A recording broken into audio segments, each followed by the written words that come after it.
So this is my video about some of the evidence-based teaching practices that I hope to one day implement into my own classroom. As you can see here, I've created a little mind map to break down the strategies into 5 categories: teacher-led routines, assessment and collaboration, individual needs, direct instruction and constructivism, and adolescent development. I won't go into great detail about each strategy, but I will talk about at least 2 of them from each category. The first one I'm going to talk about here is teacher-led routines.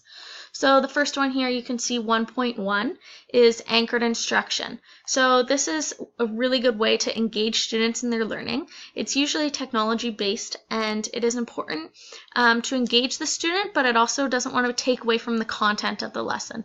It's usually done at the beginning of a class. They need to be short and concise, like a case study or a video, for example. The next teacher-led routine I'll talk about here is authentic learning, which is just under 1.2. This learning gives students real-life purpose. It connects to themselves or the community. It provides students with engagement, more creativity, and an increase in motivation in their work. Some ways to incorporate this into the classroom is you can allow the students to create their own topic or choose their own project. This creates ownership within their work. You can also create a project that the final product will be implemented into the community, either the school community or the broader community, just making a real-life connection with the student and the work. And over to collaborative learning, under assessment and collaboration, 2.1. Working with a group to accomplish something is what collaborative learning is all about. It gives students a specific job to keep accountable.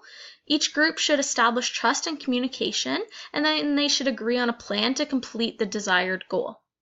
It is important to keep in mind the diversity of the group and to work to everyone's strengths, as you're going to have multiple students who may not have worked together before and all have different strengths and weaknesses.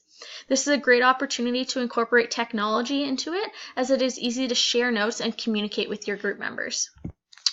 So we're going to jump into effective feedback here under 2.2.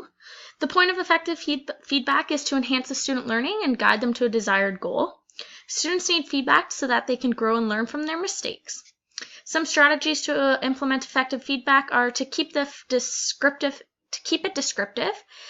give it to them in a timely manner, make sure it's consistent with your prior feedback, and make sure you give them the feedback in time to fix their mistakes, maybe before they hand in an assignment.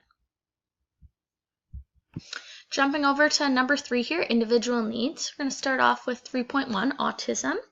Autism is on a wide spectrum, so you do need to treat every child differently. Like the quote goes, you've met one child with autism means that you've only met one child with autism. So some key things is to remember it's important to minimize distraction in the classroom, including bright lights or loud sounds. A lot of autistic students can get distracted or it can affect them. And to keep a routine, give them warnings during transitions, and just always help them out, ask them if they need anything.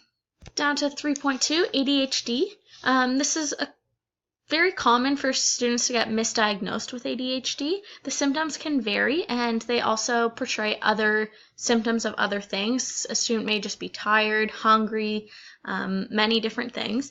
But some key things to implement into the classroom with students with ADHD is to minimize distractions, maybe sit them somewhere that's best suited for them, away from windows, doors, to allow breaks for them. They may get tired easily from a certain material subject, so just give them breaks when they need it and give them choice in their work. It just gives them more ownership of their work and just allows them something that they're interested in that they can stay focused on.